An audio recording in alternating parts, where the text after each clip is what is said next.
I tried to be stealthy and sneak my way past. Bernie, get Town didn't have a moment's faith.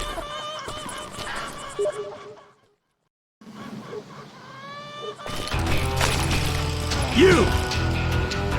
But hell, if they weren't all waiting for me.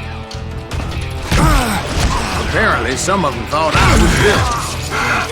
You hooligans can go to hell. He's in town somewhere! See, me and the kid shared a certain similarity in build and coloring.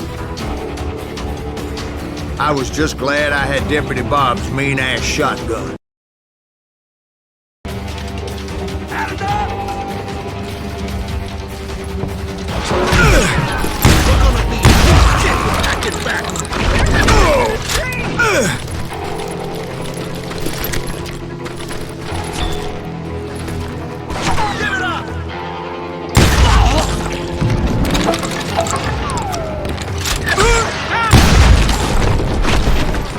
Get your headstone!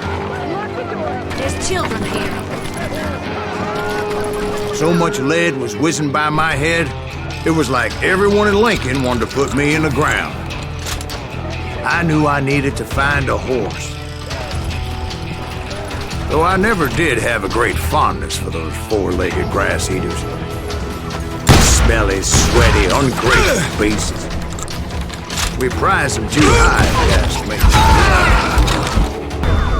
What the heck just happened?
But where was the kid while you were busy getting shot at?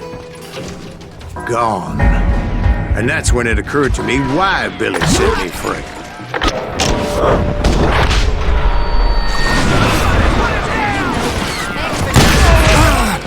So I could be a hapless decoy and draw attention while he snuck out of town.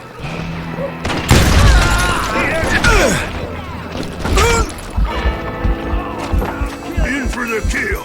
I knew if I made it out of there in one piece, no one could put a price on my head. Because everybody in Lincoln would be dead? No. Because they all thought I was Billy. And all that blame would fall on him. Meanwhile, Deputy Bob Ollinger was organizing a posse to put me down.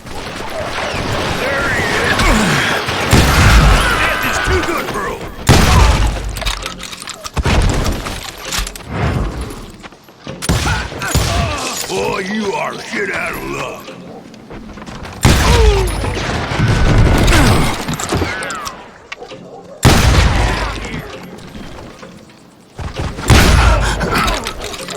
We can take him!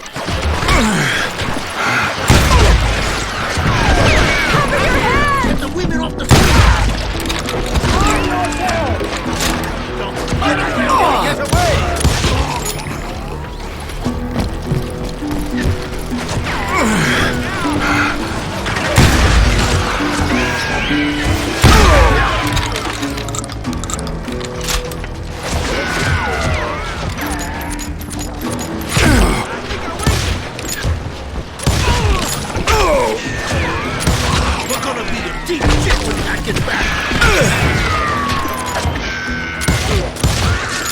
You can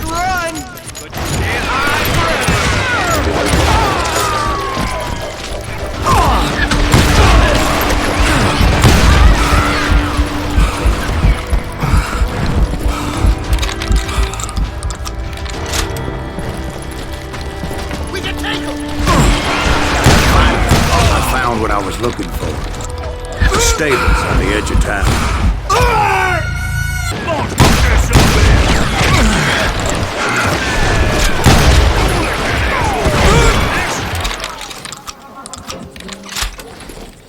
Oh, you are.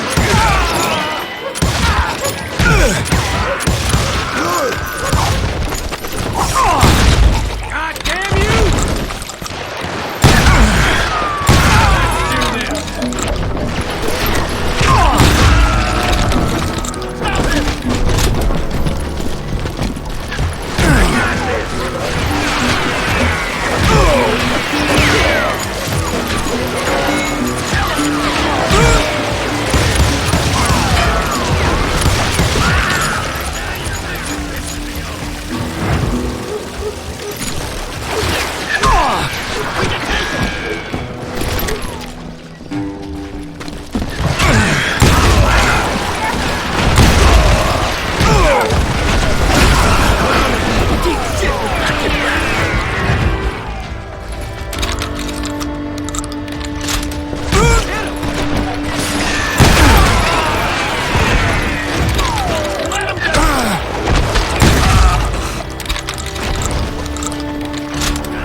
I guess Billy saved your ass, taking out Bob Ollinger the way he did. Billy didn't kill Bob. Sure he did. He dispatched him right after he shot Deputy Bell. No, sir. Because Bob came right up behind me, angry as hell that Billy had lit out. "Hello, Bob," I said. "I think you better let me go." And he says, "I don't think so, boy. Not with my shotgun." So we stood there in the middle of the street, eyeball to eyeball. He intended to kill me, and I knew I had no choice but to defend myself.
I killed him in a fair fight. Everybody saw I had no damn choice. Well, Lincoln got a mite depopulated that day. Pat Garrett gunned down Billy 3 months later, so his escape was all for naught anyway. So was the bastard you were after now riding with the cowboys? Roscoe Bob Bryant was his name. Oh. But no, this time it was a different bastard I was after. The aforementioned Mr. Ringo. And yes, he was working for old man Clanton.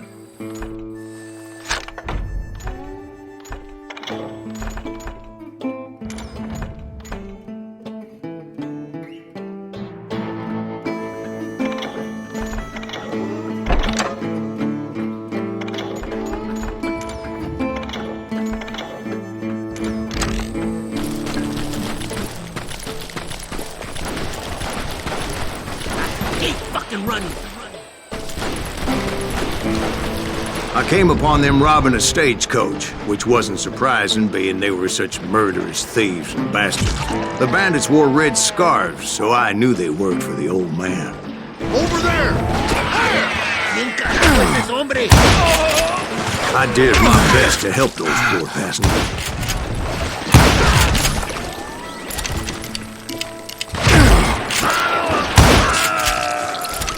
Moments later, the attackers were dead, and I checked the stagecoach to see how many passengers were still breathing.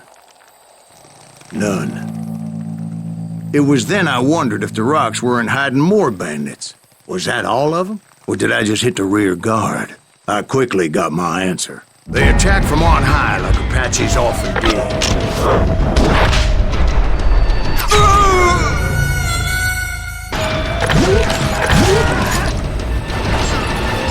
They would appear in great numbers from above and rain down lead on their hapless enemies' heads, making use of the high ground and whatever else they had.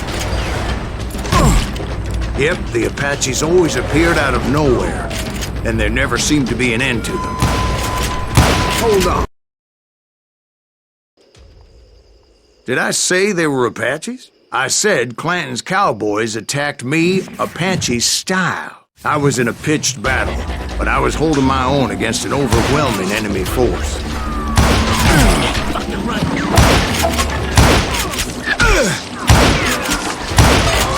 See, at the time, I was still pretty green, but often blunder into regrettable situations. But I just kept shooting at anything I could see up in those damn rocks. I didn't see Ringo. I knew he was with the cowboys.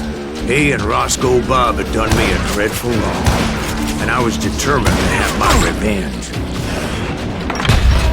To get to Ringo, I knew I'd have to fight my way past these other assholes first. Unfortunately, I was running out of ammo. Another perfect example of my relative inexperience as a hunter of men.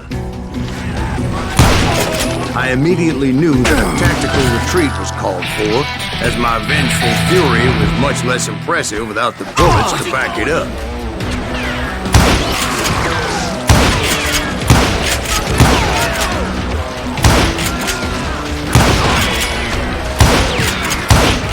Finally, they managed to corner me. Trapped as I was, the odds of my survival seemed pretty slim. Luckily, serendipity was on my side as I suddenly spotted a way out of my predicament.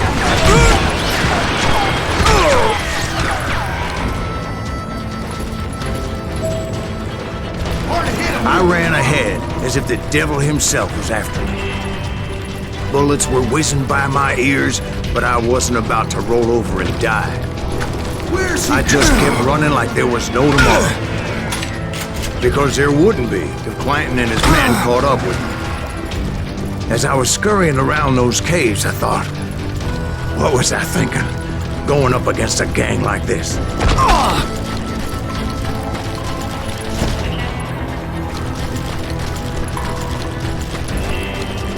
I just kept running, not knowing where the hell I was going.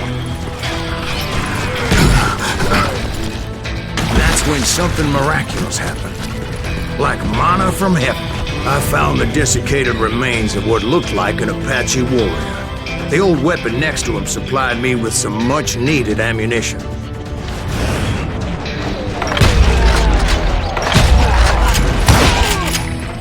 That Masterson once told me it was more important to be lucky than good, and he would know.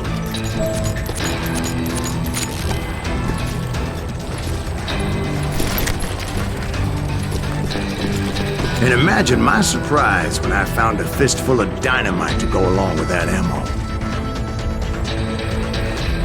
That stroke of good fortune evened the odds and bolstered my confidence.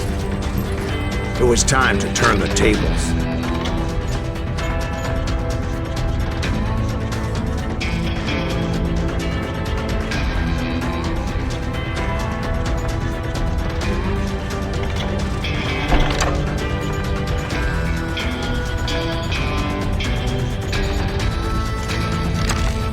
Time for the prey to become the predator. Time for the hunted to become the hunter. Time. All right, Jesus, we get it. They were right where you wanted them. That's right, Jack.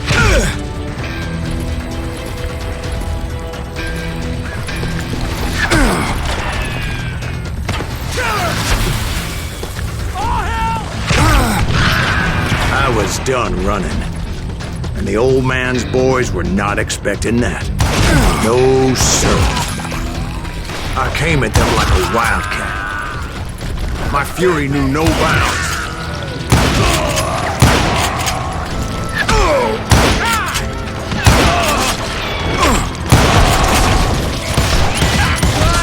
It was finally time for that old man to pay for his sins.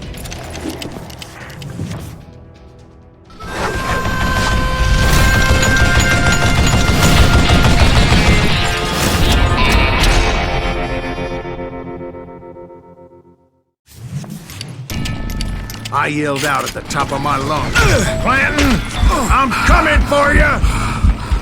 A little stealth might have made more sense, to be perfectly honest.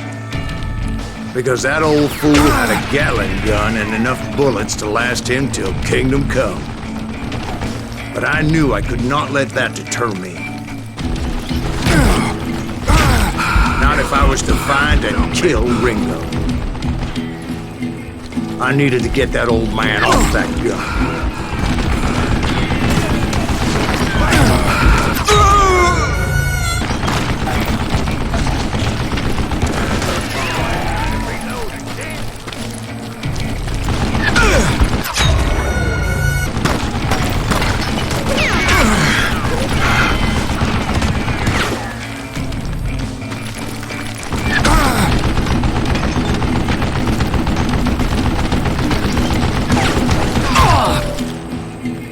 Let me tell you, that was the longest uphill climb of my entire damn life.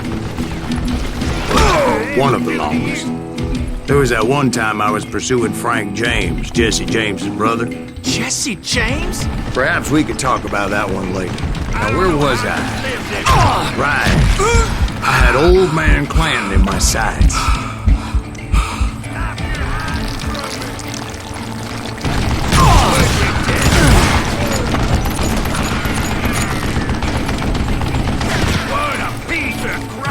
Most everyone thought it was the Ruales who had come up against him in Guadalupe Canyon, but it was just me.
Apparently, one of the cowboys made it out of there alive and told Ike and Billy Clanton that it wasn't a Mexican who took their father's life that day.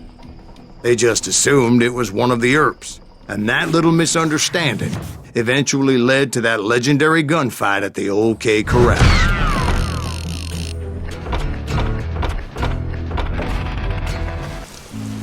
A few weeks after that dust-up at the OK Corral, I was still after Johnny Ringo.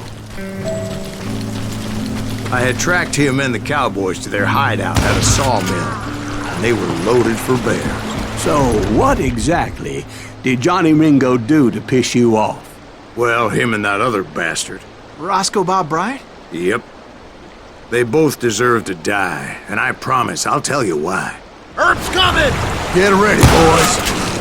But first, I need to tell you about the cowboys' new boss, Curly Bill Brocious.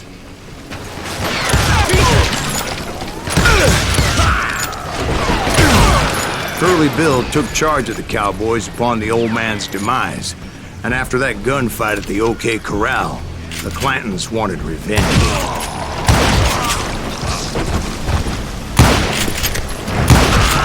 So they murdered Morgan Earp and grievously wounded his older brother, Virgil.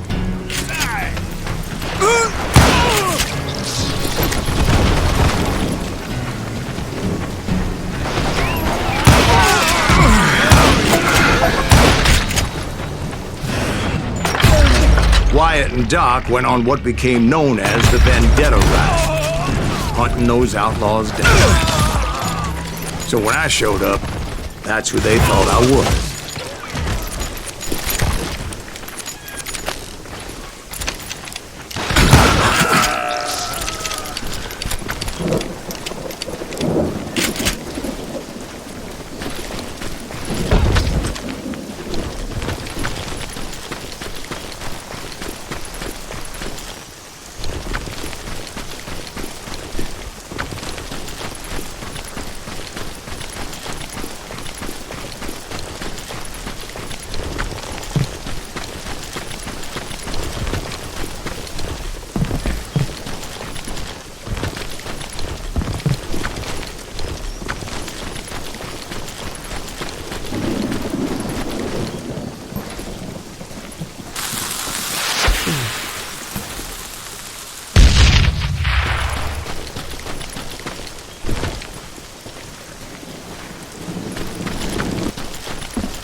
There were killers around every corner, all wearing red bandanas.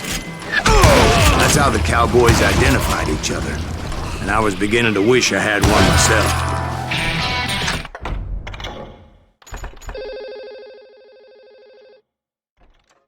A co hraješ?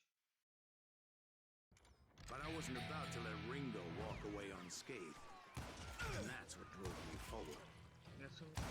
They say that Ringo was infernally fast. To jenom nechceš jít paladiny nebo něco? Hardly saw anyone fast. Herb wasn't much of a match A for jak to, že končí, teď jsou prázdniny? That Lunger should have kept his nose out of it. They never charged anyone for the murder of Morgan Earp. OK. V pohodě. Je to akorát škoda. Takže fakt nic nejdeš.